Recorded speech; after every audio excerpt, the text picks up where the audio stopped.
everyone and welcome to this week's Down the Rabbit Hole. So I know I said that I was working through all of the books from start to finish, so we'd go Material Obsession 1, Material Obsession 2, Quilting from Little Things, etc. all the way through. However, I know I've dropped a few block of the month quilts in there, here and there, and I've also realised that one of the Material Obsession 2 quilts I no longer own, which is Calling It Curtains. I must have sold it somewhere along the way. Here and there they do get sold or given away. But I think I might go back and make that again and do a sew-along at some point in the future. I know I've promised a few sew-alongs, they are coming. Anyway, I digress. And Sunday, which is the other quilt, I gave to my son. So that's on his bed. So I need to borrow that back in order to do the video for it, which I will do because it's an awesome quilt. I really love it and I know you'll love it too. And it's from an antique quilt, which is something, as you know, that I love. Anyway, so we're going to skip forward ever so slightly and go to a quilt that is actually from Hand Quilted with Love. So the book after Material Obsession 2 is Quilting from Little Things, and then comes Hand Quilted with Love. This is called I Love All the Colours, and it's actually named, I'll just hop out of the way so you can see it slightly for a minute. It's actually named because I had a very, very lovely student who came to me for years and years and years at Material Obsession, and then when I was teaching at Calico and Ivy, and then teaching at my house. Like, she literally was my student for probably, I think maybe 15 years. Margaret. Hi Margaret, if you're watching. And Margaret had a little niece, and she said to her little niece, "What is your favourite colour?" And her little niece said, "I love all the colours. All the colours are my favourite." And I was making this quilt at the time, and I was just like, that's the perfect name. So it's called I Love All the Colours. And as you can see, it has all the colours in it. So it's basically just an Irish chain. It's just that the blocks are put together slightly differently. So you've got your chain running through here. That's the chain pattern.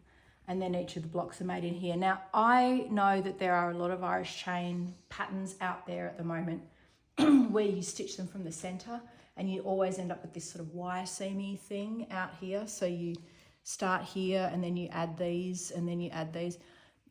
Personally, that would drive me around the ever-loving bend, having all those open seams all of the time. I know that it means that you make this block and then you make this block. And I do understand the reasons behind it. Me personally, that's not how I would make this quilt, and so that's not how it was made. So instead, it was laid out on a design wall in rows. And you don't have to have an enormous design wall in order to do that. You can lay it out to half blocks. So you can literally go, okay, I'm going to lay out these first two blocks, go to half, stitch that together, and then stitch the next half together. It doesn't have to be a whole quilt, queen size quilt in a row, but that is how I made it. I just find you have a lot more control over the accuracy of the piecing doing it that way. And I felt that I had a lot more control over the colours. So I was able to see what was going in each row and then what was going in each row across as I laid it out to stitch it.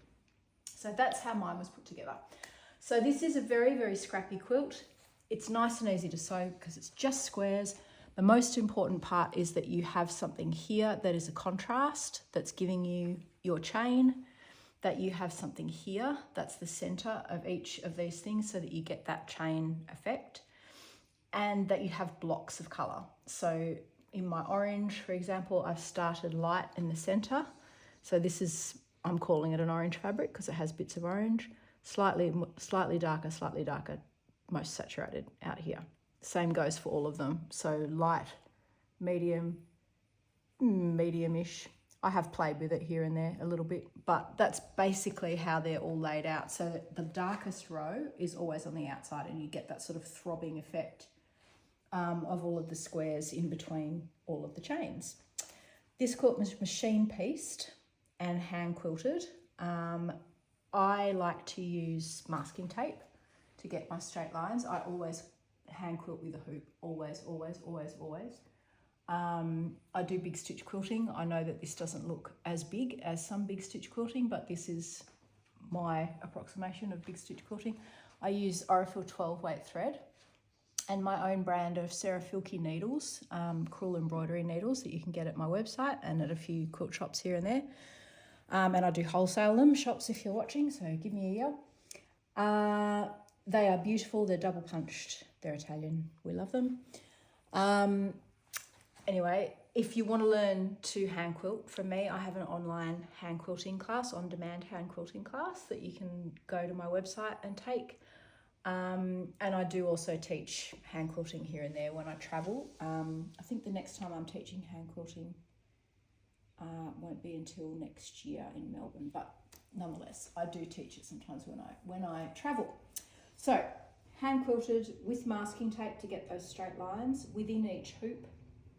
I am laying out, so say here's my hoop,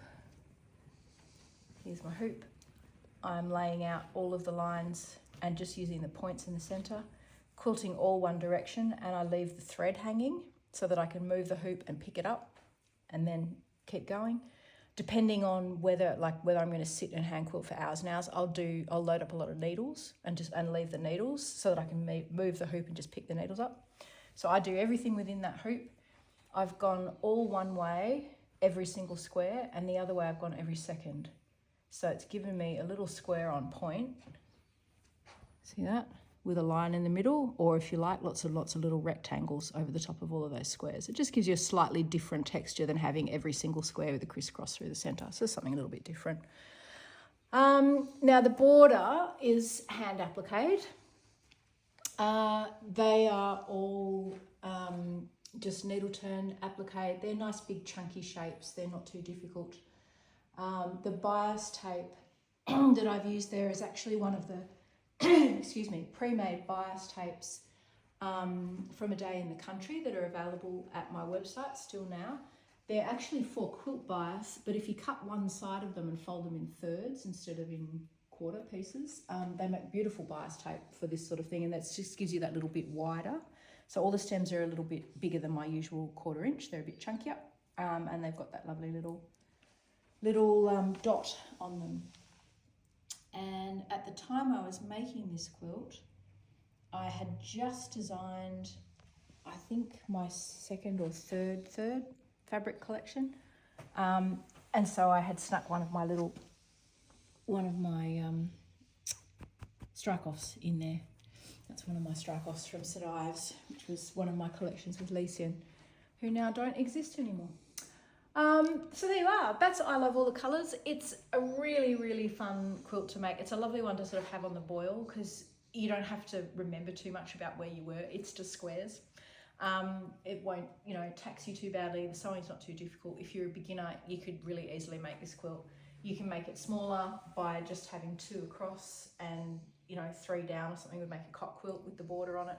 It's really nice and versatile. I love all the colours. You can find the pattern in paper or PDF at my website, which is www.sarahfilke.com. There is no template set for this quilt because, hey, you don't need one. You just need your patchwork ruler. And yeah, I hope you'll make it. I'd love to see it if you do. Thanks for joining me this week, and I'll see you next week for Down the Rabbit Hole.